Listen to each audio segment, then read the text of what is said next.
আমি আর চাকরিটা করব না স্যার, এই নিন আমার রেজিগনেশন লেটার, এমনটাই বলছে অপর্ণা আর্যকে। পুরোটা জানতে ভিডিওটিতে লাইক দিয়ে চ্যানেলটা সাবস্ক্রাইব করে দেখতে থাকুন। অপর্ণা রাজনন্দিনী স্যারের প্রফিট 42% বাড়িয়ে দিয়েছে। এই নিয়ে তো আর্য খুব খুশি, আর আর্য ঠিক করে যে সে আজকেই তার মনের কথাটা অপর্ণাকে বলে দেবে। অপর্ণাকে গিয়ে বলে, তোমাকে আমার কিছু বলার আছে। তখন অপর্ণাও আর্যকে বলে, আমারও আপনাকে কিছু বলার আছে স্যার। এবার দুজনে একটা জায়গা ঠিক করে নেয় যেখানে সেটা তারা দেখা করবে। আর্য অপর্ণাকে তার মনের কথাগুলো সব বলতে একটা চিঠি লিখতে বসে, কারণ ও ভেবেছে যতবারও বলতে চেয়েছে ততবারও বলতে পারেনি অপর্ণাকে তার মনের কথা, তাই এবার সে চিঠি লিখে তার মনের কথাটা অপর্ণাকে জানাবে। তারপরে অফিসের বাইরে অপর্ণাকে সেই চিঠিটা দিয়ে আর্য বলে, অপর্ণা, তোমাকে আমি আমার মনের কথা অনেকবার বলার চেষ্টা করেছি, কিন্তু যতবারই চেষ্টা করেছি ততবারই কোনো না কোনো বাধা এসছে, আমি বলে উঠতে পারিনি। এই চিঠিটা ধরো, আশা করছি এই চিঠিটা পড়ে তুমি তোমার সব প্রশ্নের উত্তর পেয়ে যাবে। আমার সব মনের কথা এখানে লেখা আছে।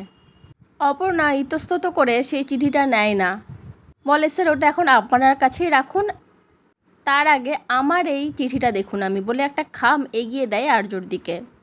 আর্য তখন বলে, অপর্ণা এইটাতে। তখন অপর্ণা বলে, একবার দেখুন তো স্যার কী আছে। আর্য খুলে দেখে সেটা রেজিগনেশন লেটার অপর্ণার। এটা দেখে আর্য অবাক হয়ে যায়, অপর্ণার দিকে তাকিয়ে বলে, এটা তো তোমার রেজিগনেশন লেটার। অপর্ণা, কেন তুমি এই রেজিগনেশন লেটার দিচ্ছ? এটা কেন, এত কিছু হওয়ার পর? অপর্ণা তখন বলে, আগে আমার চাকরি ছেড়ে দেওয়ার সিদ্ধান্তটা ভুল ছিল না। তখন আর্য বলে, কিন্তু সেসব তো সলিউশন হয়ে গেছে, সেসবের তো আর কোনো কথা হয় না। অপর্ণা তখন বলতে থাকে, আপনার থেকে আমাকে যে দূরে যেতেই হবে স্যার, আর আমার বাবা মাও চায় না যে আমি এই কোম্পানিতে আর চাকরি করি, আর আমি সেটার মধ্যে এখন আর কোনো ভুল দেখছি না স্যার।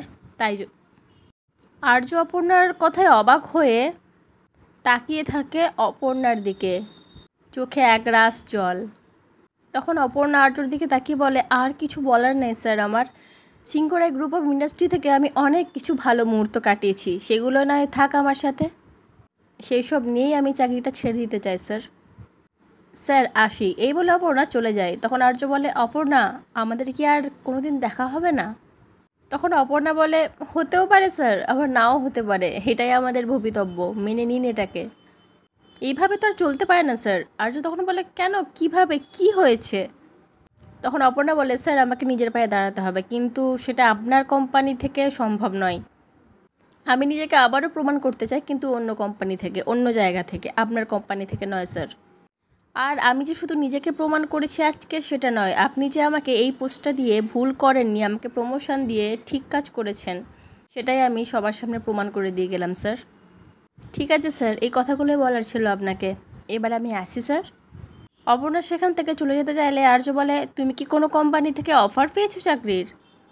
এখনও ভাবিনি স্যার, আর এই কোম্পানি থেকে এত তাড়াতাড়ি যে আমি চলে যাব সেটাও আমি ভাবিনি, সেই জন্য কিছু চেষ্টাও করিনি, তবে আশা করছি কোনো না কোনো একটা ভালো কিছু চাকরি পেয়ে যাব স্যার। এই বলে অপর্ণা সেখান থেকে চলে যায়, আর আর্য দাঁড়িয়ে দাঁড়িয়ে অপর্ণার চলে যাওয়াটা দেখতে থাকে। এই আর্যর অপর্ণার সমস্ত কথোপকথন পাশ থেকে শুনে নেয় মেঘরাজ।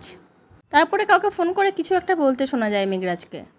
আর অপর্ণা বাড়িতে আসার পর দেখে রুম্পা তাকে জড়িয়ে ধরে, আর তার মা বাবা টিভির সামনে হাঁ করে বসে তারই ভিডিওগুলো দেখছে, সব তারই ইন্টারভিউ দেখছে। খুব খুশি হয়ে যায় অপর্ণার বাবা মা তাকে দেখে, বলে, দেখ অপু, তোকে টিভিতে দেখাচ্ছে, তোকে আর কি দেখাবো, তুই তো সবই জানিস। অপর্ণার বাবা বলে, তুই আজকে প্রমাণ করে দিয়েছিস অপু, আর তোকে এই কোম্পানিতে চাকরি করা নিয়ে আমি কিচ্ছু বলবো না।